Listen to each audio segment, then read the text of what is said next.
Hello दोस्तों। मेरे भाई मुझे बचपन से ही बहुत प्यार करते थे और मैं भी उनके बहुत करीब थी। मैं उम्मी अबू से भी ज्यादा उनसे लगाव रखती थी। आहिस्ता आहिस्ता मैं बड़ी होती गई और हमारी दोस्ती और भी गहरी होती चली गई। इस वक्त मैंने नई जवानी में कदम रखा था और अपनी सहेलियों से मर्द और औरत के रिश्तों के बारे में नई नई बातें सुन रही थी। भाई से मेरी दोस्ती इतनी गहरी थी कि मैं इनसे हर बात शेयर कर लेती थी और इनसे बातों करके मुझे बहुत सुकून मिलता था। एक रात की बात है कि अम्मी और अबू घर पर नहीं थे। भाई के सर में बहुत तेज दर्द हो रहा था। उन्होंने मुझसे कहा, कोमल, जरा चाय बनाकर मेरे कमरे में ले आओ। मैंने जल्दी से चाय बनाई और भाई के कमरे में ले गई। भाई ने चाय साइड टेबल पर रखवा दी। मैं उनके पास ही लेट गई कि भाई का सर दबा दूं। भाई अपना फोन देख रहे थे। भाई मुझे वीडियो दिखाने लगे। इस वीडियो को देखकर मुझे बेचैनी होने लगी। चलो दोस्तों, मैं शुरू से बताती हूँ कि क्या हुआ। मेरा नाम कोमल है और मैं 19 साल की हूँ। अभी अभी मैंने 12वीं क्लास पास की है। मुझे पढ़ने का बहुत शौक था, लेकिन मेरे अबू मेरी पढ़ाई के खिलाफ थे। मैंने उम्मी और भाई से कहा कि मैं आगे पढ़ना चाहती हूँ, तो क्या आप दोनों मेरी मदद करोगे और अबू को मनाओगे। उम्मी ने अपनी तरफ से बहुत कोशिश की, लेकिन अबू नहीं मान रहे थे। इनका कहना था कि आजकल कॉलेज में पढ़ाई कम और इश्किया माजरे ज्यादा होते हैं। तब मेरे भाई ने अबू को समझाया और मेरी गारंटी दी कि कोमल ऐसा कुछ नहीं करेगी, सिर्फ पढ़ाई पर ध्यान देगी। तब जाकर अबू मान गए और भाई से कहा, आज से कोमल की जिम्मेदारी तुम्हारी है। अगर उसने कुछ भी गलत किया तो उस घर और खानदान की इज्जत पर दाग लगेगा और कोमल के साथ साथ तुम्हारी भी खैर नहीं। भाई ने अबू से कहा, आप फिक्र मत करें, मैं कोमल की हर हरकत पर नजर रखूंगा। इस वक्त मुझे पता नहीं था कि भाई के जहन में क्या चल रहा है और वो मेरी इतनी हिम्मत अफजाई क्यों कर रहे हैं। लेकिन मजे की बात ये थी कि मैंने कभी सोचा भी नहीं था कि मेरी और भाई की दोस्ती इतनी आगे तक जाएगी। कुछ ही दिनों बाद भाई ने मेरे साथ जाकर मेरा कॉलेज में दाखिला करा दिया। शुरुआत में मैं खूब दिल लगाकर पढ़ाई करने लगी और कॉलेज में किसी के साथ ज्यादा मिलती नहीं थी। जो भी कॉलेज में होता वो सब मैं रात को भाई को बता देती। भाई भी मेरे साथ बहुत फ्रेंडली हो गए थे। अब मुझे लगने लगा कि वो मुझे कुछ अजीब नजरों से देखते हैं। भाई गांव में ही रहते थे और नौकरी की वजह से यहीं रख जाते और हफ्ते बाद गांव जाते। कॉलेज में मेरी दोस्ती एक लड़की से हो गई। इसके साथ दोस्ती करने के बाद मेरी जिंदगी बदलने लगी। इसने मुझे बताया कि इसकी मंगनी हो चुकी है और एक दिन उसने मुझे अपने मंगेतर से भी मिलवाया।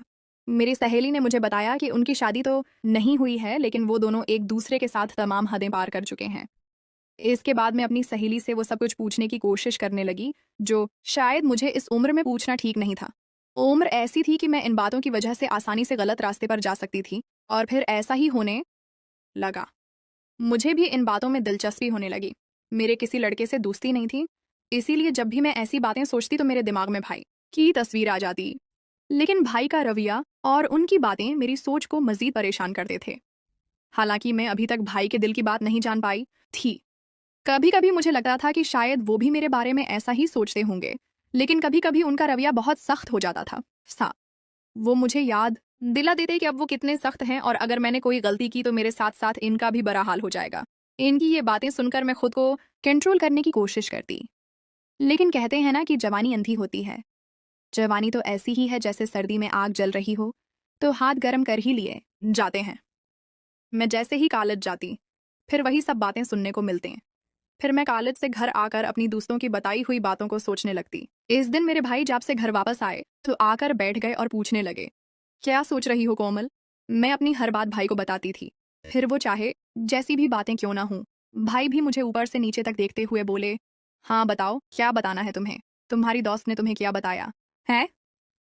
मैंने इनसे कहा, मेरी दोस्त मुझे बता रही थी कि इंटरनेट पर बहुत किस्म की वीडियोस होती हैं जिनमें हर तरह की वीडियोस मिल जाती हैं। तो मैं ये कह रही थी कि आपके पास भी तो मोबाइल है और साथ में नेट का पैकेज भी लगा हुआ है, आपने भी वो वीडियोस देखी होंगी, तो क्यों ना हम दोनों मिलकर वीडियोस देखें और एंजॉय करें। मैंने ये बात अपना चेहरा भाई के करीब लाकर सरगोशी वाले अंदाज में कही। वो फटी फटी आंखों से मेरी तरफ देखने लगे। मुझे लगा जैसे वो मुझे अच्छी तरह से पटाई लगाएंगे, लेकिन फिर अचानक ही उन्होंने मुझे बड़े गौर से देखा और फिर शायद दिल में कुछ फैसला किया और फिर वो मुस्कुरा पड़े और मुझे सरगोशी वाले अंदाज में कहने लगे, देखो कोमल, ऐसी बातें अबू के सामने मत करना, वरना तुम्हारा तो बड़ा हाल होगा ही, साथ में मुझे भी घर से निकाल देंगे।